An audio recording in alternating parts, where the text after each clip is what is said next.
The point is not to appeal to everyone. The point is for you to be a natural filter. It's not even psychotic. It's not even psychotic. I think this is legit. Very good video. Hi everyone, welcome back to my main channel. Today we're going to be talking about my psychotic dating rules, which prevent me from attracting terrible people into my life and help me attract amazing people. So I don't usually like to do dating videos, and I'm not a dating expert, but recently I've been kind of reminiscing on my dating experiences, and I was thinking about how I've actually always gotten pretty lucky with the people I've been meeting. Like, I've never had bad experiences. They've all been really great, and they've all really been high quality candidates. And I don't think this is necessarily because I am different from you or there is something about me. I think it's because I have these boundaries and these standards and these rules, which I will talk about. And this kind of filters out all of the low quality candidates. Also, you might notice I'm very low energy, and honestly, I haven't filmed a video in a while. I've just been uploading old videos because my dog passed away.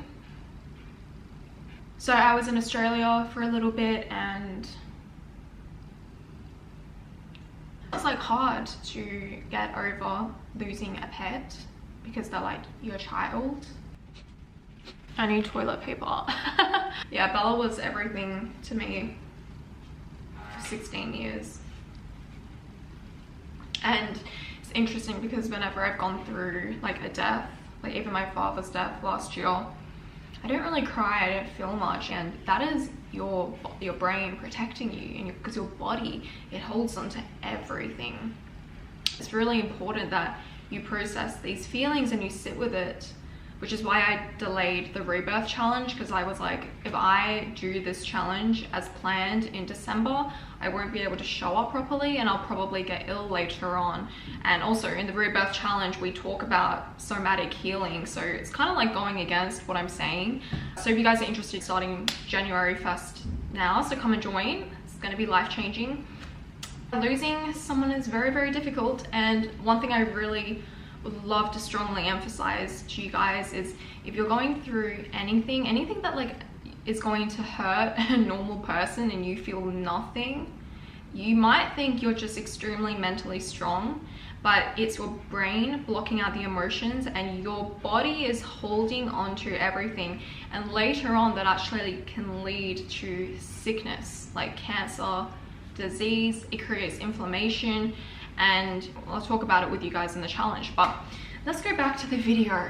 The number one thing is you need to stop performing, and I know that's difficult. If you're a woman, watch my previous video on Pick Me Girls. It goes into how women were like naturally taught that we need to be performers in order to receive love and validation, especially if you have an insecure attachment style. And I'm making a whole attachment style video next week, which will be like 30 minutes long. So you need to show up authentically without performing, which means any behavior you do which you think is going to get me approval or love or validation and it's going to make me liked, you have to cut it out. And the first step to cutting it out is even to have awareness that you're doing it. You might not notice that you're on dates performing. So try to monitor your behavior and be like, does this feel natural? And try to look at patterns in your dating. Have people said the same thing over and over to you? For example, in my past, people would always say you were closed off and reserved. Even though I did not think I was, everyone told me that. We'll get into this later on. If people are repeatedly telling you when you're dating that you are a particular way and you do not think it aligns with who you are, you should look into that. And why is it so important? A lot of the dating advice, they tell you to basically not show up as yourself or to play games. And what this does is, from an attachment style POV, it's going to make you extremely appealing to an avoidant. For example, you know, like the book Men Love Bitches, and I'm not saying it's wrong, like I think some of it definitely works in the dating world, but it works because a lot of people are avoidant. So if you're playing these games and you know you're giving them a lot of space, it's actually like an avoidance dream, and you do become very appealing to those particular people. And because there are more avoidance in the dating pool than anxious ones, for example, and the secure ones are usually taken, of course it makes you attractive to them. So of course this dating advice seems to be working, but it doesn't really work if you're trying to date a secure person. You need to show up as yourself and be your authentic self, because who you authentically are is going to be a natural filter. You should not be appealing to every man or woman in the dating space. If you're appealing to everyone, darling, you're performing. The point is not to appeal to everyone. The point is for you to be a natural filter. I'll give you an example. If you are somebody, a woman especially, who is highly successful, you're on the, this part of the bell curve, your dating pool is so small because most men will be insecure that you're such a high achiever, and you perhaps will not want to date a man who earns less than you. If you're extremely beautiful, you have access to the whole dating pool, but again, do you even want to date people below you? That's another question. So the more rare you are, the more difficult it is for you to date. And the more of a high achiever you are as a woman, it works against you in the dating pool. It's typically seen as a disadvantage because unfortunately a lot of guys, they are insecure and they do not want a woman outperforming them, and then naturally your dating pool shrinks. Because I do fall into this category where it made it difficult for me to date because I out-earn most men. I don't look too bad, and I have an online platform that a lot of people will not be okay with. And I used to really think, wow, this is working at a disadvantage to me. And then I got older and I realized this is actually wonderful, because success and ambition in my career is very important to me. I have always been a high achiever, and that's something that's never going to change.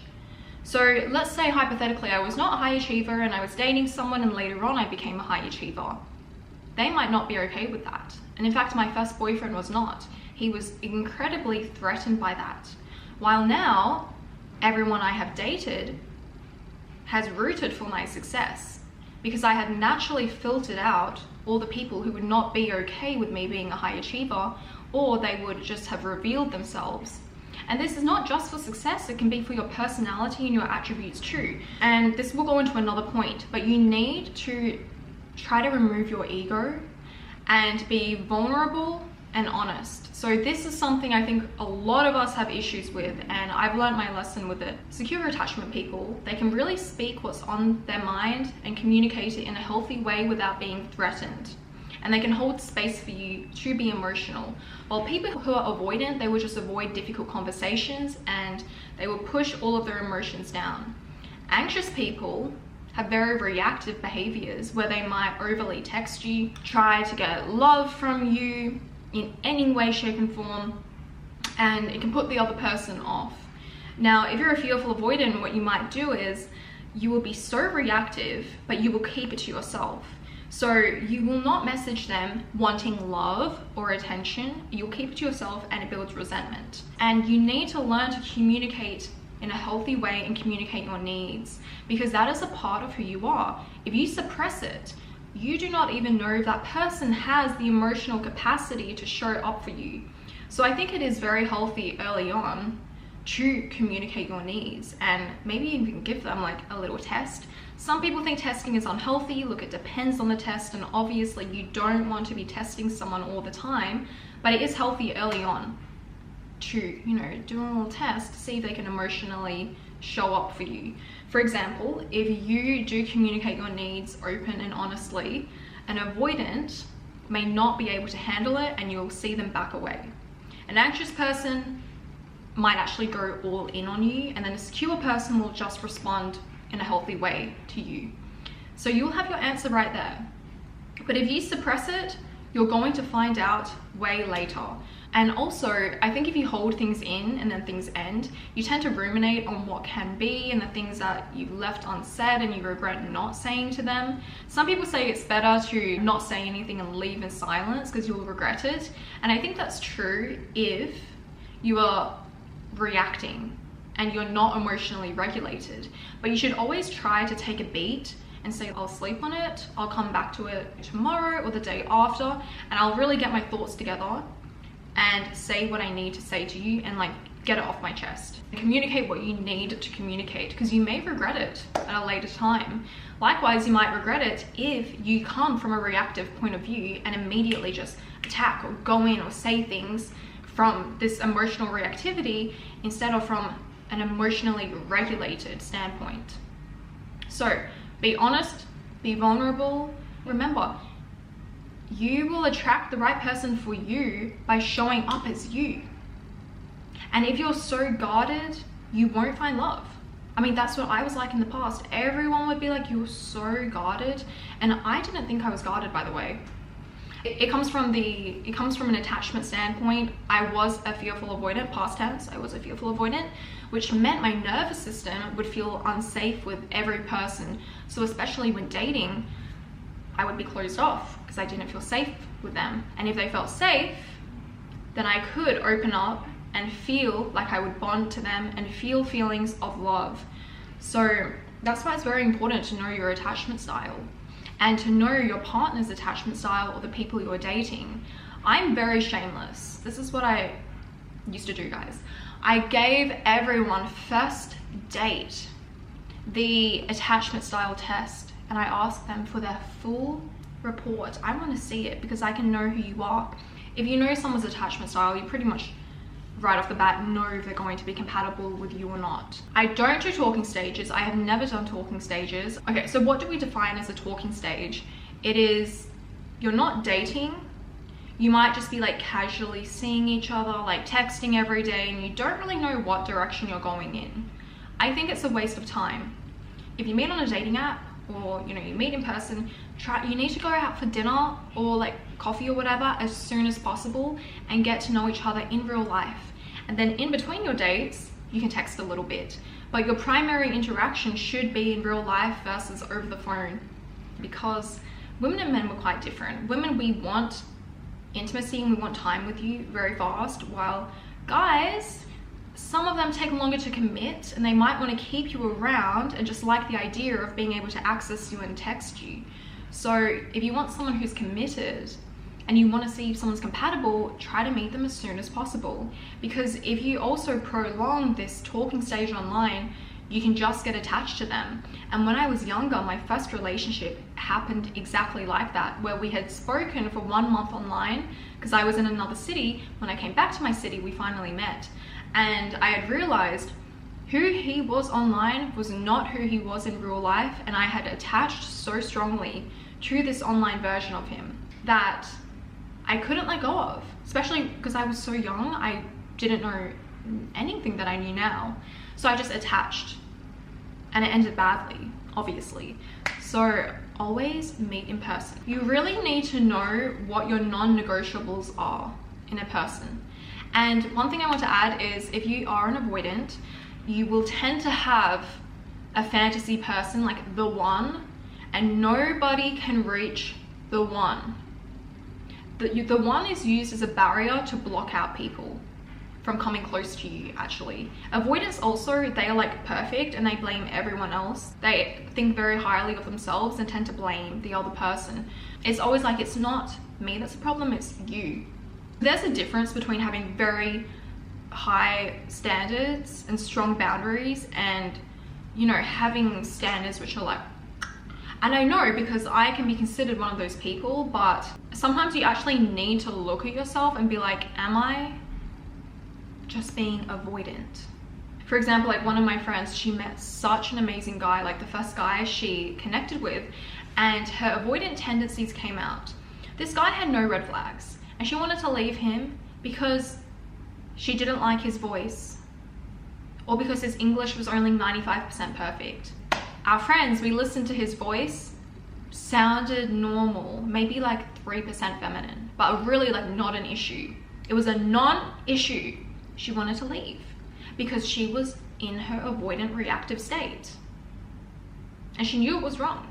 But this is what I mean, like when you're actually resisting connection, you're going to find any reason to try and block that person out. So Have your boundaries, and you need to assert these boundaries. Your boundaries are going to be a natural filter, and you will see how they react. Other guys, you might say, don't touch me, I don't like this, and they take it incredibly personally, or maybe they make you feel bad about your boundary, and that is a red flag. A healthy person will be able to respect your boundaries and not take it personally, because your boundaries, they're not a reflection of them or their lack of self-worth or anything that they did wrong. It is about you and how you feel. So have your boundaries. Next, you need to have a list of who you are seeking and the type of person you're seeking, because when you know what you want, it makes it very, very easy for you to filter out who is not a match for you. If you don't know what you want, you're just going to give literally everyone a chance, and well, let me know how that works out.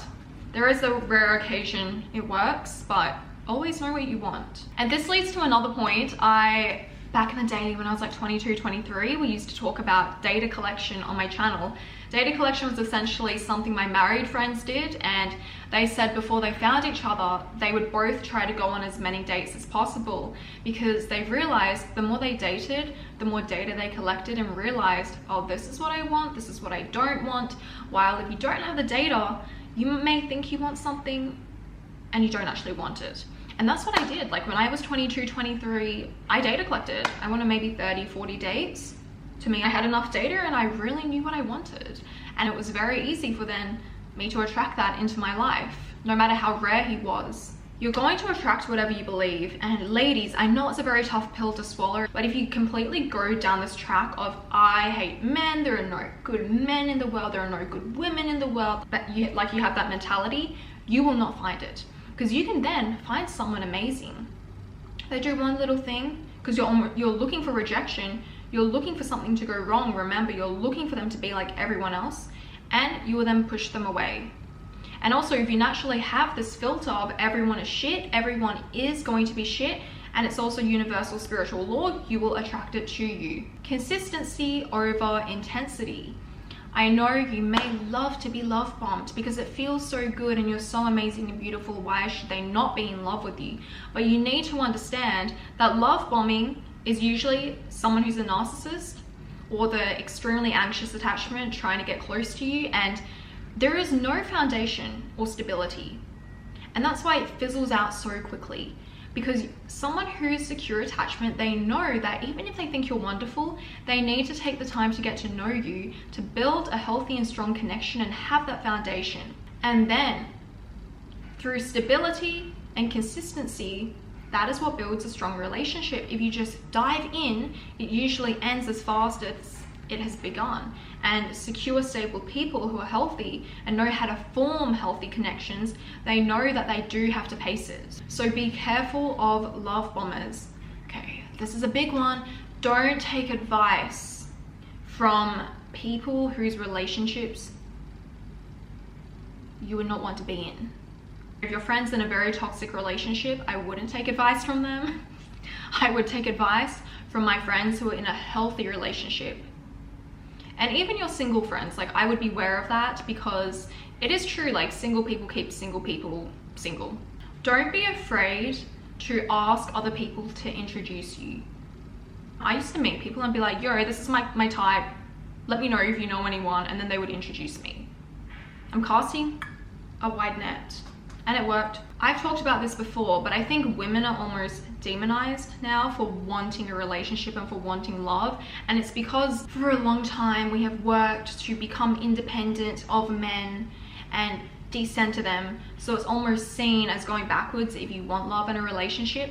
Look, it is human nature to want love and to want connection. There is nothing wrong with it. However, if you're entirely pursuing somebody else and not taking care of yourself, and you genuinely cannot be alone, that is when it is an issue. You will attract good people when you can be alone, because you will reek of desperation. And not only that, you are incapable of being alone, that you are going to settle for people who are not even good for you, because you will be so anxiously attached, seeking connection to everyone. You're just going to see a red flag and you're going to find a way to make that red flag green, which is the opposite of an avoidant, right? The avoidant is going to see a green flag and make that green flag red. The secure person will see it for what it is. So guys, I hope you enjoyed this video. It's not even psychotic. It's not even psychotic. I think this is legit. Very good video. If you guys want to join the rebirth challenge, it starts January 1st to the 30th. It's the first cohort, so it's only $30 because truthfully, I'm just using it to get testimonials because I know it's amazing. There's a money back guarantee as well. If you do the whole 30 days and you do not feel even 1% transformed, you'll get your $30 back. So come join, and I will see you guys next video. Ich liebe dich. Tschüss.